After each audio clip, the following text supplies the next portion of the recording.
Pues como cada martes, en esta sección que inauguramos el martes de la semana pasada, empezamos nuestros debates Transforma España de la mano de Eduardo Serra. Eduardo, muy buenas noches. Muy buenas noches. Y dime tú, ¿de qué nos toca, de qué vamos a hablar hoy? ¿De qué hemos preparado para esta noche? Pues hoy vamos a hablar de la deuda pública, Bien. del déficit público, de la sostenibilidad financiera, temas económicos, pero que intentaremos hacerlo de manera que sea comprensible para todo el mundo, porque aquí nos jugamos mucho y estamos en unas circunstancias muy excepcionales con la pandemia y la crisis, no solo sanitaria, sino también económica y social, y debemos andarnos con cuidado, ya que en el pasado no nos hemos andado con cuidado. Cierto, porque lo cierto es que España mantiene ahora mismo unos niveles de endeudamiento especialmente altos, por encima del 100% del Producto Interior Bruto. Eso es. Y esto es un hándicap y un problema seguramente para nuestras generaciones futuras. Y además, muy bien traído, porque justo esta semana se está debatiendo en el seno del Gobierno esa dotación de 11.000 millones, que son más deuda todavía, eso evidentemente, en ayudas directas. Bueno, hay un debate si deben ser ayudas directas, si no deben serlo, pero bueno, en cualquier caso, es más dinero, más deuda, más gasto. Y como has dicho, más carga para las generaciones futuras. Pues lo vamos a hacer, vamos a hablar de todo esto acompañados por dos invitados que ya tengo al otro lado de la línea telefónica. Santiago Lago es catedrático de Economía Aplicada de la Universidad de Vigo, académico numerario electo de la Real Academia de Ciencias Económicas y Financieras, y además creo que lee mañana, ¿no? No sé qué día, pero es uno de estos días. Santiago, muy buenas noches. Hola, buenas noches. Pues va a ser el 25. El 25 es cuando vale. realizo el ingreso, ¿no? Es verdad que este año es un poco especial porque no puede haber acto presencial. Qué pena. Entonces lo vamos a tener que hacer con grabaciones previas. Pero el 25, a partir del 25, efectivamente, pues espero ser ya académico numerario ya de pleno derecho. Yo te reitero mi felicitación, Santiago. Y María Cadaval, que es doctora europea en Economía Aplicada y profesora de Economía Aplicada en la Universidad de Santiago. Muy buenas noches también, María. Hola, ¿qué tal? Buenas noches. Lo primero que tengo que deciros a los dos es que qué envidia me dais, que estáis los dos en mi tierra. Y ya me gustaría a mí poder estar ahí en Galicia. Pero bueno, muchas gracias a los dos por estar aquí con nosotros y acompañarnos en este debate de Transforma España. Un placer. Pues vamos a empezar a hablar de esto, Eduardo. Si quieres... Bueno, yo creo que nuestros invitados de esta noche son verdaderos expertos en esta materia y, como decía antes, una materia en la que nos jugamos mucho porque estamos echando cargas, no solo esta, también la de las pensiones, sobre los hombros de las generaciones futuras, de los chicos y las chicas y hombres y mujeres que hoy están trabajando y que mañana van a pagar por lo que hemos estado disfrutando nosotros. Yo creo que esto es algo que se debe aprender, algo importantísimo de aprender y algo que muchísimos políticos prefieren no decir. Pues si os parece, Eduardo, Santiago y María, os dejo que hagáis una introducción vosotros también. Santiago. Bueno, perfecto. Era cederle a María. Bueno, pues María, venga, empieza tú. Que es más, esta semana estamos en la semana. Muy bien. Después de la intro que habéis hecho, yo creo que es importante situar y no cansar a nuestros oyentes con datos, ¿no? Pero sí un poco situar las cifras. El año 2020 ha sido un año excepcional en todos los sentidos, también en la caída del Producto Interior Bruto y, en consecuencia, también excepcional en el incremento de la deuda pública, tanto su tamaño como la velocidad de crecimiento, como el propio alcance, ¿no?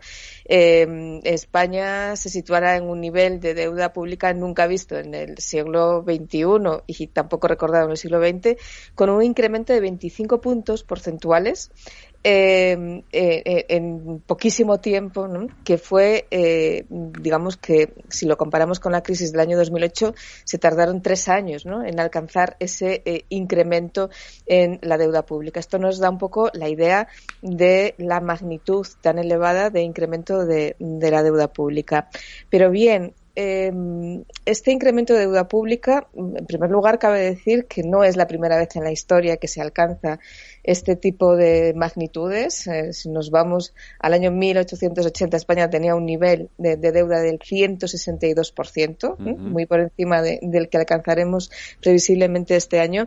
Y muchos países europeos también a principios del siglo XX, no solamente como consecuencia de epidemias, sino también como consecuencia de las grandes guerras vividas a principios del siglo pasado, ¿no?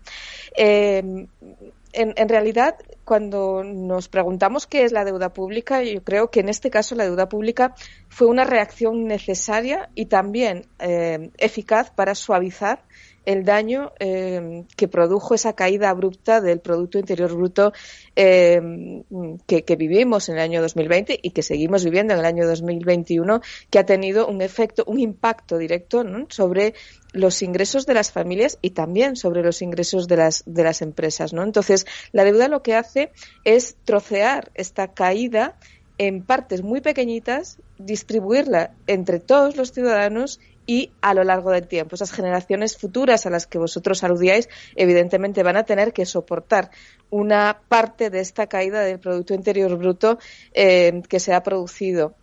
Pero yo creo que la vista debe estar puesta no tanto en el 20 o en el 21 como qué va a pasar en el 22, en el 23 y en adelante, ¿no? Es evidente que esta deuda es, como decía antes, una reacción necesaria y eficaz, pero esta deuda necesitamos ponerle un coto, un freno y asumirla cuanto antes mejor. Y esa asunción traerá consigo pues una disciplina fiscal sin duda y sobre todo una necesidad de crecimiento económico, ¿no? Es decir, estas dos cuestiones probablemente vayan de la mano. Si lo conseguimos o no, pues está por ver. Santiago. Bueno, pues María lo ha planteado muy bien. Y yo complementaría con tres ideas fundamentales en esta introducción. La primera es algo que hay que tener muy en cuenta a la hora de interpretar ese salto enorme en la ratio de deuda pública sobre el PIB. Acabamos el año 19 aproximadamente en el 95%, y el año 20 aún no tenemos el dato definitivo, pero estaremos relativamente cerca del 120%, es decir, vamos a subir casi 25 puntos, pero estos 25 puntos se explica la mitad por incremento de la deuda en sí y la otra mitad por la caída en el PIB. Claro, esto es una fracción. Entonces todos sabemos que una fracción puede aumentar de dos maneras: si aumentas el numerador, lo que está arriba, o si reduces el denominador, lo que está abajo. Si reduces el denominador, pues obviamente la ratio aumenta, ¿no? Y esto es lo que nos ha pasado, con una caída del PIB nominal pues en el entorno del 11%, pues claro, el ratio automáticamente pues ha aumentado por encima del 10%, ¿no? Es decir, ha subido 10 puntos, más o menos la mitad de ese incremento al que hacía referencia al principio. Esto es importante porque, claro, en el año 21 y 22, que aguardamos tener crecimientos del PIB muy importantes, pues esta pérdida o este retroceso, ¿no? Pues lo vamos a recuperar porque el denominador aumenta y toda esa ratio se hace más pequeña, ¿no? Creo que esto es importante tenerlo en cuenta, es decir, que esos 20 y tantos puntos no son deuda más, sino, bueno, la mitad es deuda adicional y la otra mitad es que el PIB es más pequeño. Lo segundo, que yo creo que incluso más allá del coste que puede tener para las generaciones futuras, hay un coste más a corto plazo que vamos a padecer nosotros mismos. Es decir, los mismos que estamos ahora beneficiándonos de esta mayor capacidad financiera, de estos recursos adicionales que nos permite tener la deuda. Claro, la deuda aumenta, eso nos hace más dependientes financieramente, tenemos que financiar remisiones de deuda, tenemos que ir a los mercados financieros. Es verdad que ahora mismo son unos mercados extraordinariamente intervenidos por el Banco Central, por tanto no hay ningún problema, por mucho que aumente la deuda vemos que las primas de riesgo están en mínimos históricos, que los tipos de interés están en negativo, por tanto no es un problema la carga de la deuda ahora mismo. Pero cuando la situación se normalice, cuando el programa de compras de deuda extraordinario del Banco Central Europeo se apague, pues lógicamente nos volveremos a tener que enfrentar con los mercados, y los mercados van a evaluar a los países en función de su responsabilidad fiscal, de su situación fiscal, de lo serios y lo rigurosos que sean en la gestión de sus cuentas públicas. Lo vivimos en el año 2011, recordáis las crisis de prima de riesgo que sufrimos y las amenazas de rescate. Luego al final tuvimos un rescate parcial sobre el sistema financiero, pero fue algo que tuvimos, que padecimos en ese momento, y es algo que ahora no lo estamos haciendo gracias a que el Banco Central Europeo tiene otra política, pero que en un futuro a 2 años vista perfectamente podríamos encontrarnos de nuevo en eso, ¿no? Con una deuda incluso superior a la que había en el año 2011. Por tanto, claro, es comprensible, y en esto quiero acabar en esta primera ronda. Hay una parte del déficit de la deuda que tiene que ver con la coyuntura, y es inevitable, en todos los países del mundo está ocurriendo, el déficit aumenta, la deuda aumenta, pues es lógico, tenemos caída de la recaudación, hay necesidades de gasto en el ámbito sanitario, en el ámbito educativo, en la protección de rentas, en el apoyo a empresas, y por tanto es lógico que aumente el déficit y con ello aumente la deuda. Está pasando en todas partes, ¿no? Esto es un shock que no esperábamos, que es puntual, es decir, esto pues pasará obviamente, y por tanto, bueno, pues esto es algo que no es estructural. El problema es que nosotros tenemos problemas estructurales, los que no tiene Alemania o los que no tiene Holanda, pues los tenemos nosotros, y es que nosotros en un año bueno tenemos déficit. Cuando las cosas nos van bien tenemos déficit. Claro, y eso no puede ser, porque si tienes déficit, tienes que endeudarte cuando las cosas van bien. ¿Qué pasa cuando van mal? Y este es el grave problema que tenemos en España, que no afrontamos con rigor, con seriedad desde hace muchísimo tiempo, y que tenemos que abordar, porque claro, está muy bien acudir y acceder a los recursos públicos, demandar recursos públicos cuando las cosas vienen mal dadas, para ayudar a las personas, a las empresas, pero para poder hacer eso, en los tiempos buenos hay que preparar los ahorros, ¿no? Hay que preparar el balance, porque si no preparas el balance cuando las cosas van bien, pues cuando van mal, lógicamente no puedes tirar, como por ejemplo está haciendo Alemania. Voy a dar un dato y con esto finalizo esta primera intervención, que es que Alemania, que está sufriendo comparativamente menos que España la crisis económica derivada de la pandemia, está gastando en estos momentos 2 veces y media lo que está gastando España, corregido por el PIB, es decir, teniendo en cuenta que ellos son más ricos y por tanto, bueno, incluso corrigiendo por eso 2 veces y medio lo que estamos haciendo en España, ¿no? Y eso pues nos da una idea de la importancia que tiene tener las cuentas relativamente o razonablemente saneadas a la hora de afrontar pues una crisis como la del 2008 o 2009 o una pandemia como la del 2020-2021. Bueno, apunto un montón de cosas, Eduardo. ¿Por dónde quieres empezar tú? No, me gustaría remachar. Hay 2 cosas que acaban de decirse que me parecen muy importantes. La primera la ha dicho María, de que este incremento de la deuda derivado de la pandemia y sus crisis era absolutamente imprescindible. Sí, necesario y eficaz. Yo creo que sí. Pero también ha dicho Santiago, y yo creo que es muy importante, que deberíamos aprender la lección que en época de bonanza no se puede vivir del crédito. Es decir, llevamos una trayectoria ya larga donde de media nos endeudamos en un 3%. Es decir, que si España gana en un año 100, se gasta 103. Eso no puede pasar. No puede pasar en una familia, no puede pasar en una ciudad y no puede pasar en un Estado. Por eso, sin ser la parábola de la hormiga y la cigarra, conviene preparar las situaciones malas cuando se atraviesan época de bonanza. Yo creo que hay una cuestión muy importante en estos tiempos, y es que el populismo tiende a considerar solo el corto plazo. satisfacer inmediatamente las necesidades y se olvida del largo plazo. O al final dice, ya lo pagarán los ricos, pero no miran, son, digamos, poco previsores. Y a mí esto me parece una enseñanza poco positiva. Y luego, por mi parte, abriría una especie de portillo nuevo.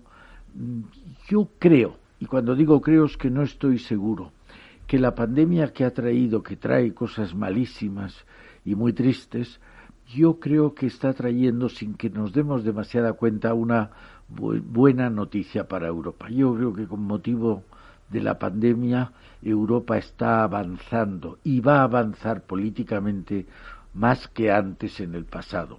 ¿Por qué lo digo? Porque creo, Santiago ha hecho referencia al Banco Central Europeo. Yo creo que cuando en el fondo estamos hablando de una enorme transferencia de una cantidad ingente de dinero, desde Europa del Norte a la Europa del Sur, yo creo que los países del norte de Europa, que nunca se han distinguido por muchas cosas, pero nunca por su generosidad, cuando van a dar 750.000 millones de euros, que es, como digo, una cantidad ingente, no están pensando en tirarlos, están pensando en cobrarlo.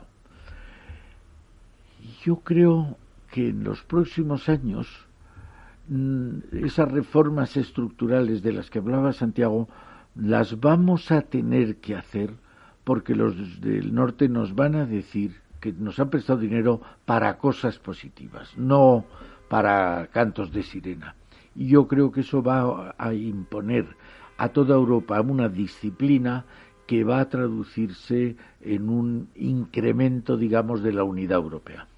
Pues yo esta era una de las cosas que os quería preguntar a vosotros dos también, porque quizás sea lo que nos planteamos todos, si de verdad ese préstamo, esos fondos, esos 750.000 millones que van a toda Europa, esos 140.000 que vienen a España, llevan un condicionante, sobre todo un condicionante de cara al futuro, ¿no?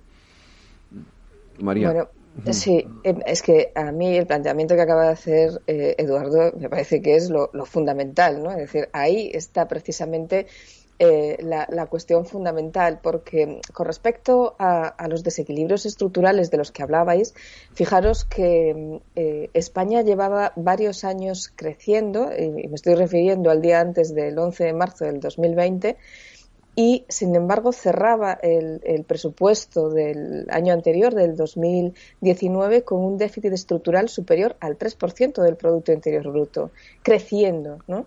Entonces, ¿qué ocurrirá con ese desequilibrio estructural, que es mucho más grave que el coyuntural, cuando en lugar de crecer lo que estamos es sumidos en una crisis como la que tenemos ahora? Sin embargo, países como Alemania partían de una situación de superávit, que es lo que permitía o lo que permite en este momento pues atajar la crisis de otra manera, y en el conjunto de la Unión había un superávit del 8%, ¿no? Es decir, España ya tenía un problema antes de esta crisis, y desde luego la crisis tiene que ser la oportunidad, no solo para enfrentarse, ¿no?, a las consecuencias de la misma, sino sobre todo para hacer una reestructuración muy importante por el lado del gasto y por el lado del ingreso. Por el lado del gasto, porque debemos racionalizar, debemos simplificar, debemos conseguir que nuestro sector público sea más transparente. Y por el lado del ingreso, pues igualmente, ¿no? Tenemos varias reformas pendientes, pero sin duda la reforma fiscal es una de las más urgentes.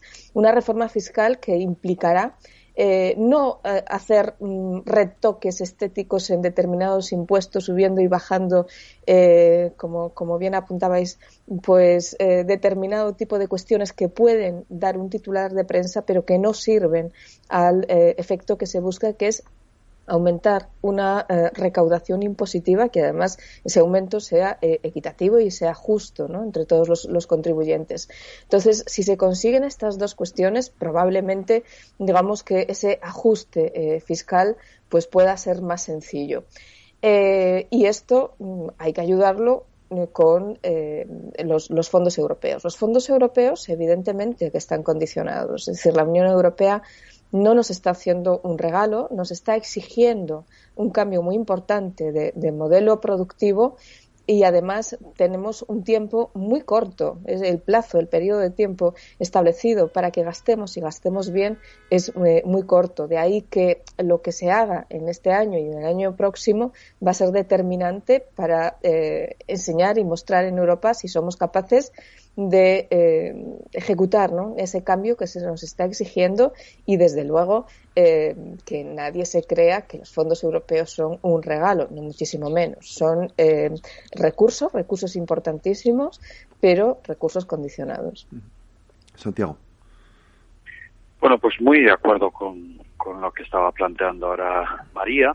Hay una condicionalidad que es más o menos explícita, pero que existe. Obviamente, ese dinero que nos llega, la mitad serán subvenciones, la otra mitad serán créditos a tipos de interés pues prácticamente nulos, ¿no? Tanto muy ventajosos. Pero hay que pensar que nosotros, que España, con la situación fiscal con la que vamos a salir de la crisis, nos vamos a encontrar una posición débil frente a los inversores internacionales. Y por tanto está claro que nos va a resultar muy necesario el apoyo y el respaldo de la Comisión Europea, de las instituciones europeas. Es decir, nosotros tenemos que poner encima de la mesa planes de consolidación fiscal, es decir, de eliminación de ese déficit estructural, de poner las cuentas en orden, que sean creíbles y que sean razonables, y por tanto que los avale aquí en España la Autoridad Independiente de Responsabilidad Fiscal y el Banco de España, fundamentalmente, y en Europa, pues la Comisión Europea, las instituciones europeas en general, el propio Banco Central, etcétera. Y eso nos va a llevar, insisto, a tener que presentar un plan de normalización, de consolidación fiscal, y por supuesto otras reformas que nos están pidiendo desde fuera que son razonables. La realidad es que en España, a España le ha venido muy bien siempre Europa.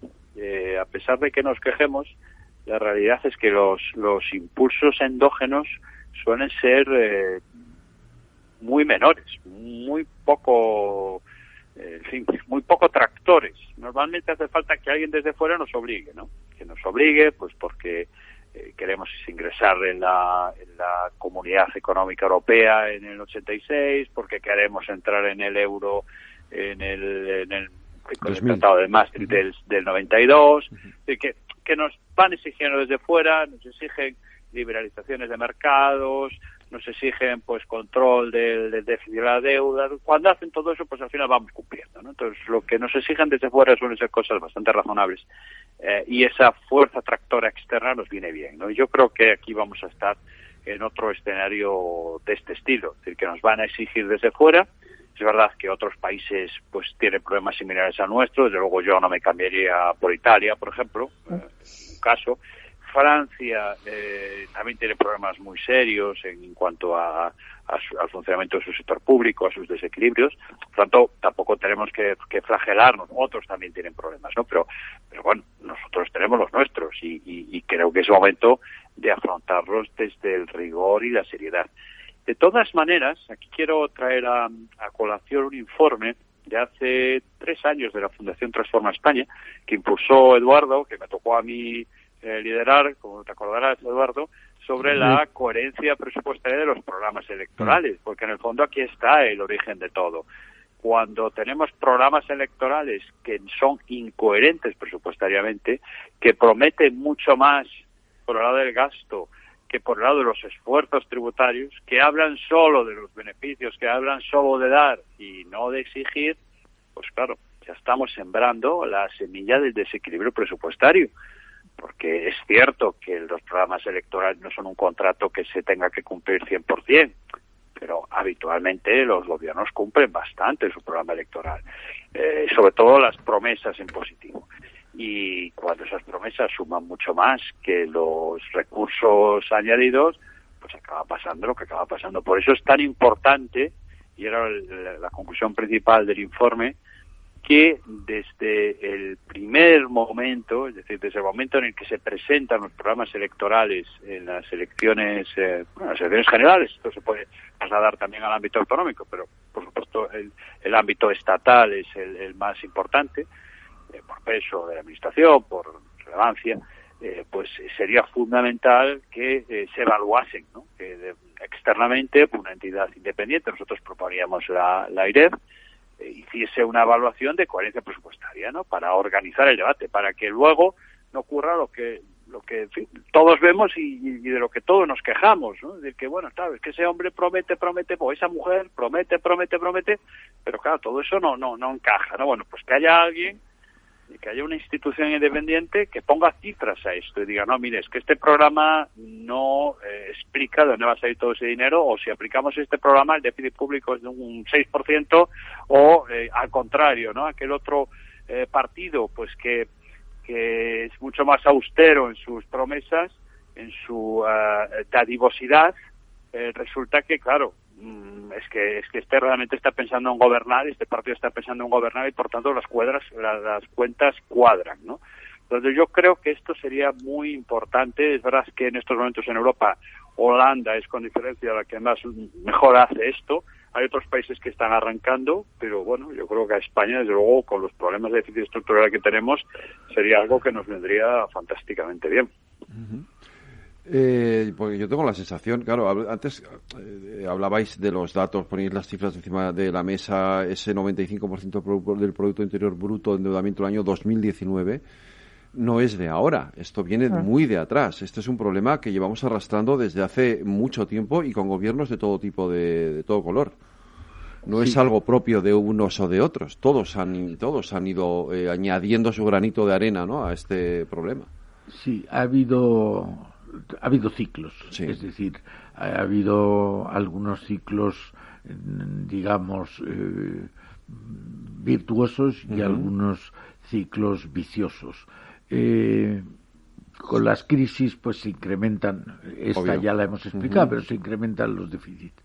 Pero también hay esa tendencia que ahora denunciaba Santiago, que realmente es un caso muy significativo, pero podría haber otros, de que es necesario una colaboración público-privada.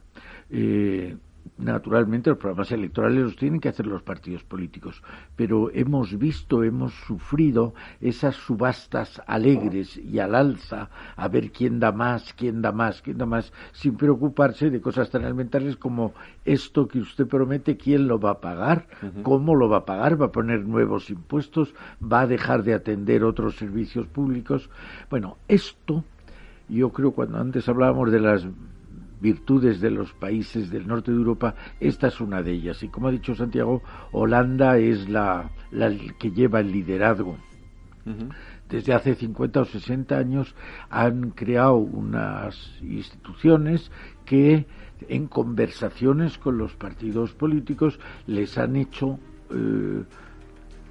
regular sus promesas. Eduardo, perdóname, es que como nosotros no tenemos subvenciones, que vivimos de la publicidad, tengo que hacer una pequeña pausa. Camino de las 10 de la noche, 1 hora menos en las Islas Canarias. En el balance en Capital Radio tenía la palabra Eduardo Serra, nuestro debate Transforma España de hoy. Sí, gracias. Estaba diciendo que ahora mismo, con la gravedad de la crisis que estamos padeciendo, es, si cabe, más necesario que nunca una colaboración público-privada. Yo creo que ahora mismo hay dos directrices fundamentales. Tenemos que ir juntos, la unión hace la fuerza, y dos, hay que colaborar lo público con lo privado. Santiago, como ha explicado, hace unos años, 2 o 3 años, coordinó un programa que luego no ha salido a buen puerto porque los partidos políticos, o algunos partidos políticos, no han querido el que hubiera un control. Yo creo que Santiago decía, y es verdad, el que haya alguien, una agencia independiente. Y es que después de unos años, y no me gusta decirlo, los políticos han perdido mucho crédito. Y por tanto, hoy no hay la necesaria confianza en los políticos. A mi juicio, esto tiene una raíz muy tendrá muchas, pero una muy clara, y es que las clases dirigentes han defraudado a la gente al hacer lo que había que hacer para seguir en el poder y no para cumplir el interés general. Me parece que un ejemplo estupendo siempre es el de el Brexit, el referéndum que hizo Cameron para hacer lo que él no quería, que era salirse de la Unión Europea, se hizo por mantenerse en el poder o por reforzar su posición. A raíz de esa clase de abdicación de las clases dirigentes de sus responsabilidades, nos hemos encontrado con que la política ha perdido la confianza, o está perdiendo la confianza de la ciudadanía, del electorado. María, Santiago. Sí, sin duda, hace años, ¿no? Hace años, y sobre todo después de una gran crisis, afloran partidos políticos que antes Eduardo llamaba populistas, porque tienen soluciones fáciles a problemas que son muy complejos, y que es evidente que en cuanto nos paramos a pensar en todas esas promesas sabemos que no son ciertas, pero a lo mejor algunos quieren creer que sí lo son, ¿no? Y que las cosas pues caen del cielo. A mí me preocupa de una manera especial la falta de conciencia fiscal, por ejemplo, que tienen las nuevas generaciones. Lo estamos viendo estos días con un debate que se ha generado en torno a una anécdota, ¿no? Que es el youtuber que se ha ido a Andorra, y no sí. Solo se ha ido a Andorra, sino que ha presumido de que se va a Andorra porque aquí le están robando. Esto es un indicio gravísimo, ¿no? De esa pérdida de conciencia fiscal y de creer que además todos los servicios que tenemos y todo el estado de bienestar que hemos conseguido con tanto esfuerzo en los últimos 40 años es gratis, ¿no? No es gratis el estado de bienestar, no son gratis los servicios públicos, nos cuesta muchísimo dinero, y dinero que debemos poner entre todos. Por lo tanto, yo creo que urge recuperar esa conciencia fiscal al tiempo que la recuperación de la que hablabais antes, ¿no? Porque cuando Santiago hablaba de esos proyectos tractores al BUR de los fondos europeos, claro, digamos que si alejamos el foco, los 140.000 millones de euros, la colaboración público-privada suena muy bien, pero desde el punto de vista de la ejecución práctica estamos viendo que tenemos ciertos problemas. En primer lugar, porque prácticamente el 80% de esos fondos los va a distribuir una oficina en la Moncloa. La transparencia es más bien poca, al menos a día de hoy, y las comunidades autónomas y las entidades locales están levantando el brazo también para decir que hay de lo suyo, ¿no? Entonces, en lo que no podemos caer es en la tentación que tienen siempre nuestros políticos de enfrentarnos, y sobre todo enfrentarnos de manera territorial, porque si bien es cierto que Bruselas no ha dicho que los fondos europeos sean territorializables, pero sí van a tener impacto en cada una de las regiones o en cada una de las comunidades autónomas que forman España. Entonces, la distribución que se haga desde Moncloa de esos proyectos público-privados no es una cuestión neutral. Asistimos la semana pasada a la presentación de un gran proyecto que si se acaba produciendo pues será una buena noticia, pero con matices, porque se da por cerrado esa fábrica de baterías en Cataluña, pero hay comunidades autónomas que están levantando la mano y diciendo, bueno, ¿y dónde se ha abierto aquí un concurso donde hemos tenido la oportunidad los demás de participar? Claro. Y sobre todo, ¿cuáles han sido los criterios para decidir que eso sea en Cataluña y no en Valencia o, por ejemplo, en Galicia? Santiago, cierto, efectivamente. Sí, me gustaría complementarlo con una reflexión general que vuelve a conectar con lo que hace la Fundación Transforma España, con una de las líneas de trabajo que tiene que ver con poner en valor, con valorizar todo lo que hemos conseguido en España en los últimos 40 años, ¿no? 45 años, ya claro, 43 años, ¿no? Esto pasa muy rápido, desde la promulgación de la Constitución, ¿no? Claro, porque cuando estás en un escenario político tan polarizado como el que estamos sufriendo desde hace unos años en España, es muy difícil el debate razonado, es muy difícil entrar en los matices y entrar en los grises, ¿no? Y en general tendemos pues a posiciones extremas donde solo las críticas gruesas y las palabras gruesas y en general los discursos negativos son escuchados, ¿no? Y esto es muy negativo para un país, porque cuando todo está mal, cuando somos unos inútiles, cuando no hemos avanzado nada en 40 años, cuando estamos en un régimen del 78 que es un fraude, cuando ocurre todo eso, claro, nuestra autoestima para afrontar retos y desafíos, pues se queda en los suelos. Nuestra capacidad para discernir cuáles son las reformas más urgentes y qué es lo que está mal, porque obviamente en España tenemos cosas que son mejorables, hay reformas pendientes muy importantes, pero si todo es malo, si todo es negro, claro, pues por dónde empezamos a arreglar, ¿no? Entonces a mí esto me preocupa mucho porque este escenario de polarización arruina por completo el debate público, desenfoca todo, descoloca todo, no sabemos a dónde tenemos que apuntar, qué tenemos que hacer, evita e impide la consecución de consensos básicos entre los principales partidos políticos, que esto es también fundamental cuando quieres hacer reformas estructurales, o sea, la financiación autonómica, sea la reforma del sistema fiscal, sea la reforma del sistema de pensiones. Necesitas una amplia mayoría parlamentaria situado en los dos lados del centro ideológico. Esto es así, si quieres que sea una reforma estructural que pueda permanecer en el tiempo. Y todo esto pues se hace imposible. Claro, lo que no podemos es afrontar estos problemas que tenemos con una visión parcial, con una visión con que no es compartida pues con otra parte del Parlamento muy importante, de tal manera que la probabilidad de que en poco tiempo pues se gobiernen otros con una perspectiva diferente y pretendan pues girar de nuevo, pues es muy elevada, con lo cual al final pues no estamos afrontando de verdad los problemas, estamos dando todo el día, estamos con volantazos, y esto lo vemos perfectamente en todo lo que tiene que ver con la legislación educativa, por ejemplo, pero claro, esto nos acaba paralizando, ¿no? Entonces yo diría que es fundamental reivindicar lo bien, todo lo bueno que hemos hecho en este país en los últimos 40 años, y a partir de ahí el diagnóstico. Y no es un eslogan.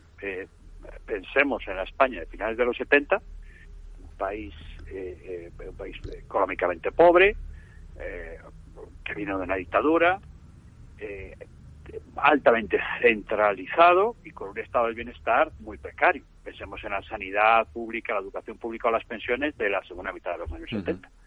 Bueno, ¿hoy qué tenemos? Pues hoy tenemos uno de los países más descentralizados del mundo, de los 5 más descentralizados. Estamos incluso por delante de Alemania en muchos indicadores. Por delante de nosotros, Suiza, Canadá, Estados Unidos, Australia. Después nosotros. Esto no lo ha hecho nadie, partiendo de un Estado tan centralizado como el español. Estado del bienestar. Somos uno de los 10 países del mundo, que más gasto social como porcentaje del PIB ejecuta.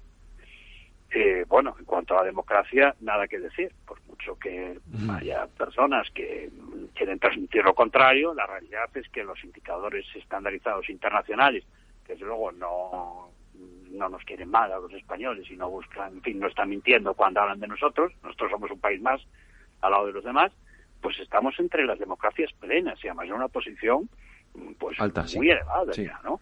Y finalmente, lo que tiene que ver con el nivel de progreso y desarrollo, es verdad que lo que ha pasado en el 20 con el PIB pues nos ha descolocado. Hombre, no podemos comparar las empresas que teníamos, las multinacionales que teníamos en España en los años 70 con las que tenemos hoy, o el nivel de PIB per cápita, o el nivel de renta, o las infraestructuras, etcétera, etcétera. Por tanto, somos un país que ha sido un éxito en 40 años, un éxito obviamente cargado de reformas pendientes, de cosas que tenemos que mejorar. El mundo cambia rápido y hay que adaptarse a ello. Es decir, esto no es la autocomplacencia ni el autobombo, es simplemente, oiga, lo hemos hecho muy bien, pero las tareas pendientes están ahí. Tenemos que centrarnos en eso y tenemos que dejar de discutir de cuestiones que yo creo que ya hemos resuelto en el pasado, o cuestiones que con los ojos de hoy pues son más bien pequeñas, y centrarnos en las grandes. Y sin embargo, Eduardo, a pesar de esto que dice Santiago, tenemos una cierta tendencia a flagelarnos, ¿no? Yo creo que sí. No puedo estar más de acuerdo con lo que ha dicho Santiago. Si acaso complementaría, es decir, hemos tenido un periodo muy largo, probablemente de los mejores años de nuestra historia, en términos económicos, sociales, de bienestar. Pero yo creo que esto no nació de la nada. Hace poco leía que el denostado Imperio Español, en la ciudad de Lima, el año 1600, había más camas hospitalarias por 100 habitantes que hoy en la ciudad de Los Ángeles, Estados Unidos. Tenemos hoy, si no es el primero, es de los primeros sistemas sanitarios del mundo. Eso dicen, sí. Y eso viene del pasado. Yo creo que si queremos, yo creo que tiene toda la razón Santiago, es mucho más lo que nos une que lo que nos separa, muchísimo más. Todos queremos, en principio, lo mejor para nuestros hijos y para nuestros nietos. Eso ya nos une. Y sin embargo, la impresión que proyectamos a la sociedad entera es de división, de contradicción, de radicalización. Sí. María ha dicho una cosa que me ha gustado mucho, que es los populistas suelen dar soluciones no simples, simplistas a problemas muy complejos. Yo antes había dicho que otro dato del populismo, otra característica es fijarse solo en el corto plazo. Pero me parece que Santiago daba uno más, y es que el populismo lo que hace es enfrentarnos, hace confrontar y convierte la concordia en discordia. Me parece algo muy importante, las redes sociales, yo conozco poco las redes sociales, pero las redes sociales me parece que tienden más a que el discurso, el debate sea entre los que piensan igual que el debate con los que piensan distinto. Cada uno se junta con sus afines y entonces estamos fabricando radicales, estamos fabricando polarización donde los perjudicados somos todos. Si fabricamos, si procuramos concordia, el futuro nos irá mejor a todos. Yo creo que esto es una verdad que por muchas veces que se repita nunca estará de más.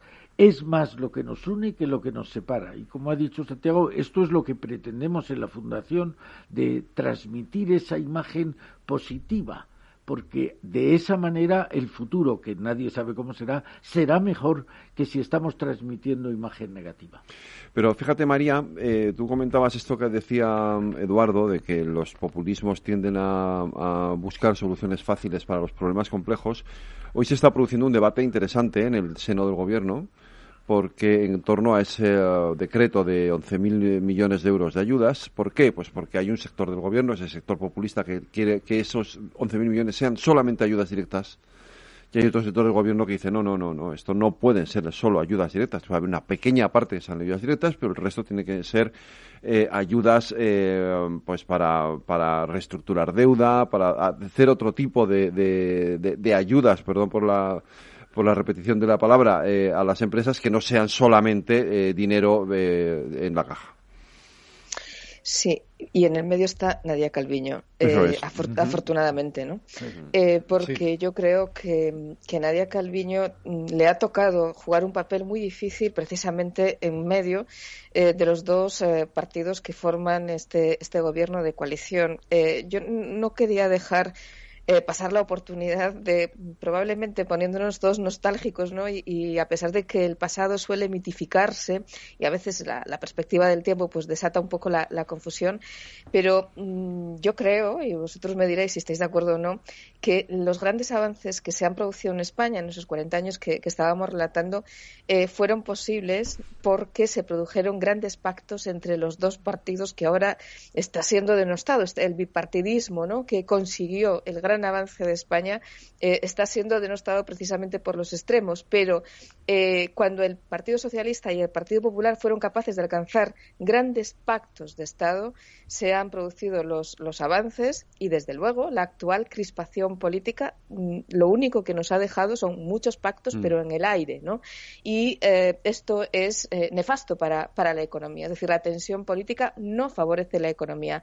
En cuanto a la pregunta concreta de esos 11.000 millones, es evidente que Nadia Calviño se ha expresado, yo creo que con bastante claridad, en contra de lo que pueden decir una y otra parte del Gobierno en este momento. Ha dicho que una parte de esos 11.000 millones serán créditos participativos para aquellas empresas que tengan una dimensión media, la otra parte para reestructurar préstamos y la otra parte ayudas directas a empresas que han sido afectadas por las restricciones, es decir, vendría a ser una especie de compensación por cese de actividad por decreto, ¿no? Que parece de justicia que las empresas a las que han cerrado en un momento determinado pues les compensen por esos días o esos meses que no han podido tener actividad, pero haciendo, digamos, un ajuste fino. Es decir, esos impuestos que todos pagamos van a ir a esas ayudas directas y, por lo tanto, hay que ver muy bien a dónde va. Y lo que quiero decir es que no podemos mantener empresas zombies. Debemos mantener aquellas empresas que son insolventes transitoriamente por tema derivado estrictamente de la COVID, pero no aquellas que ya arrastraban problemas de solvencia antes de esta pandemia, ¿no? Entonces, es muy importante la cuestión de matiz y dejarse del trazo grueso. Hay que ir aquí a un trazo muy fino y además hay que afinar muy fuerte. Por eso decía al principio, afortunadamente está Nadia Calviño en el medio, veremos qué es lo que les dejan hacer. Santiago. Bueno, María lo ha explicado muy bien y poco que añadir, ¿no? Quizás la duda de si los 11.000 millones van a ser suficientes para atender tanto, ¿no? Antes daba la cifra de 2 veces y media lo que está invirtiendo Alemania respecto a lo que está invirtiendo España, ¿no? Evidentemente España está poniendo dinero para financiar ERTEs y otras prestaciones, es donde se concentra la mayor parte. Y pues en otros países las ayudas directas se han empezado a distribuir ya hace tiempo. Aquí hemos tardado más, fundamentalmente por nuestra peor posición fiscal, como antes decíamos.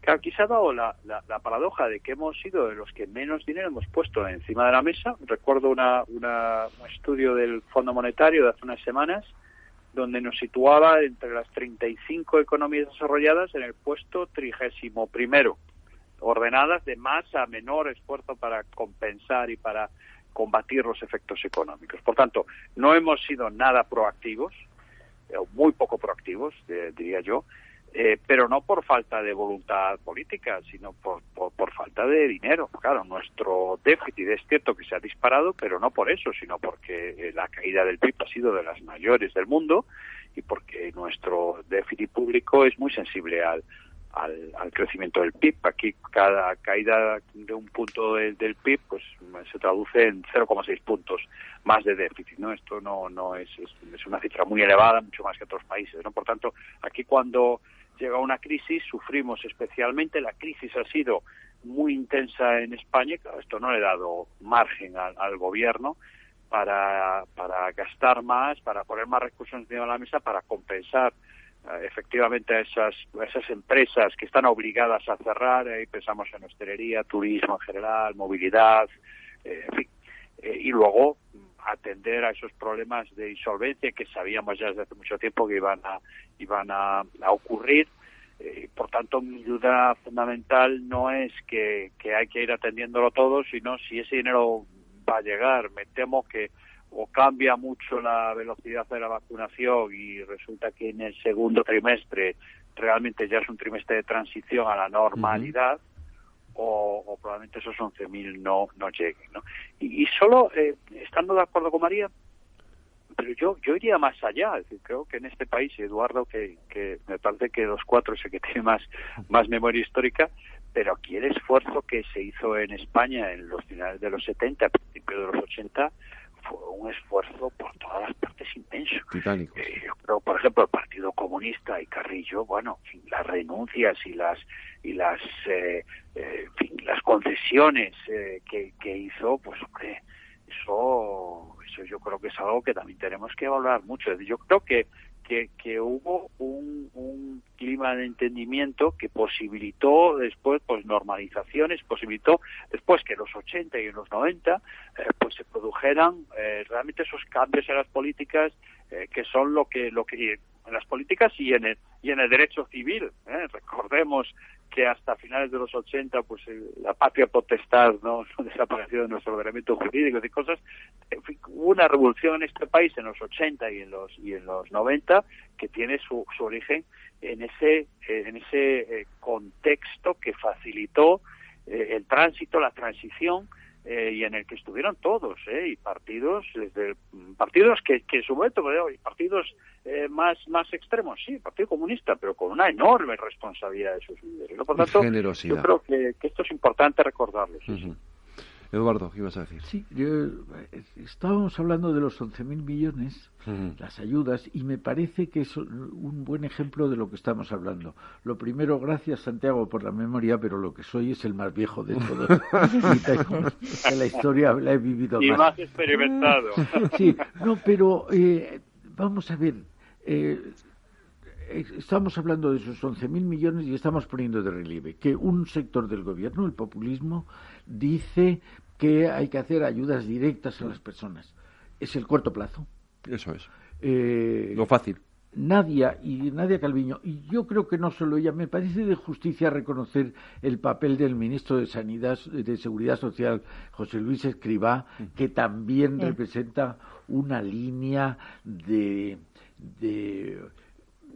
hacer lo correcto, de aplicar la economía como se debe y que también le cuesta sus disgustos. Yo creo que hay un proverbio chino bueno que dice: si alguien tiene hambre, dale un pescado. Pero es mejor darle una caña y que aprenda a pescar, porque tendrá no comida para ese día, sino para toda la vida. Aquí pasa algo igual. Parece que las empresas son los malos y que las personas son los buenos. Mire usted, las empresas las hacen las personas. Y además las empresas son la caña de pescar y lo otro es el pan para hoy y el hambre para mañana. Yo creo que es una buena cosa, junto con otra que también, yo creo que lo ha dicho María, que es: se echa en falta la transparencia. Se echa en falta. Y si queremos esa colaboración público-privada, lo primero que hay que tener es saber las cosas. Yo creo que uno de los cambios que ha habido en estos 40 años es dejar de considerar al ciudadano como un menor de edad al que hay que engañarle, y el ciudadano es una persona formada, es una persona que sabe razonar por su cuenta, y si eso no se tiene en cuenta, el resultado será peor. Un ejemplo que no sé si viene muy al caso es el de las pensiones. Del Pacto de Toledo. Mire usted, todo el mundo sabe que lo de las pensiones corre un cierto riesgo a medio o largo plazo. ¿Por qué lo estamos ocultando? ¿Por qué no se le dice a la gente? Me parece que la transparencia por un lado y lo del largo medio plazo de las empresas por otro están bien recogidos en el ejemplo de los 11.000 millones. Pues en los 5 minutos que nos quedan hasta el final os pido a los tres que me digáis si esto tiene arreglo o no. María. Mira, Federico, es que además yo no quería tampoco olvidarme de una cosa que has apuntado tú antes, que cuando hablabas de las redes sociales, y yo creo que debemos añadir dos ingredientes. Por un lado, en las redes sociales y esos círculos, ¿no?, que se retroalimentan entre ellos, y por otro lado, la crisis del periodismo tan profunda que tenemos en este país, que van de la mano, ¿no? Y eso incide en lo que ahora apuntaba Eduardo, es decir, eso nos impide ver la realidad y que nos traten como a mayores de edad y como seres racionales que podemos entender las cosas, razonarlas y buscar entre todos esa solución. Dicho lo cual, evidentemente que esto tiene solución, y además nuestros colegas europeos yo creo que nos van a echar un cable para que ordenemos nuestras cosas y podamos salir adelante. Yo no tengo ninguna duda de que en el momento en el que tengamos controlado el virus y se incremente la velocidad de la vacunación, empezaremos a recuperarnos y luego digamos que todo lo demás será un poco más sencillo. Estamos todavía viviendo esta pesadilla, pero saldremos y saldremos todos juntos. Santiago. Sí, sin ninguna duda. Esto es así, como bien dice María. Además, el efecto rebote va a ser extraordinario, ¿no? Todas las decisiones de gasto que ahora se están embalsando pues se van a tomar en muy poco tiempo y desde luego los sectores hoy más afectados van a tener un incremento de la demanda que les va a costar satisfacer, ¿no? Pero más allá de esto, que parece más incluso una obviedad, ¿no? Que la pandemia se superará, los problemas que padecíamos a finales del 2019 seguirán ahí y en general pues agravados porque ha pasado más tiempo y no hemos podido ponernos a ellos, ¿se entiende? Pero bueno, la realidad es que los problemas cuando no los abordas en la mayor parte de los casos se agravan. Algunos se solventan solo, pero la mayor parte de los casos se agravan. Y bueno, pues está claro que con el contexto político que teníamos a finales del año 2019 no vamos a poder avanzar y no vamos a poder encontrar buenas soluciones. Por tanto, yo de verdad pido que haga un mayor esfuerzo por lograr consensos, por encontrar las cosas que nos unen, por valorar lo mucho que hemos conseguido en este tiempo, lo mucho que tenemos y a partir de ahí detectar y encontrar los aspectos en los que tenemos que avanzar, que pueda haber un consenso. Es imposible que todo tengamos visiones contrapuestas, porque cuando luego hablas en serio con personas de ideologías diferentes encuentras muchísimos puntos, como otros no, bueno, pero en los que hay posibilidad de encontrar consensos, trabajemos en ellos con seriedad, rigor y lealtad. Yo veo muchas veces falta de lealtad mutua que me preocupa. Es decir, los políticos deben ser profesionales en buscar y encontrar consensos, no en montar líos. En encontrar consensos, no en buscar líos. Santiago, te quedan 30 segundos para que despidas. Sí, digo Eduardo, perdona. No, nada. Yo creo que hay poco que añadir a lo que se ha dicho. Estoy completamente de acuerdo con todo ello. Por añadir algo, diría que para nuestros oyentes que somos muchísimo mejor de lo que nos decimos, porque de esa confianza en uno mismo es de donde surgen las fuerzas para hacer los cambios que ya se ha dicho esta noche necesita España y la economía española. Pues Santiago Lago Peñas, muchas gracias. Gracias a vosotros. María Cadaval, muchísimas gracias. Ha sido un placer coincidir con vosotros dos. Gracias, buenas noches. Y Eduardo, te espero la semana que viene. Encantado de estar aquí. Que hablaremos de emprendimiento y de emprendedores. Eso nos va a tocar aquí en estos debates de Transforma España. Hasta el martes que viene, Eduardo. Hasta el martes. Y un abrazo. Gracias.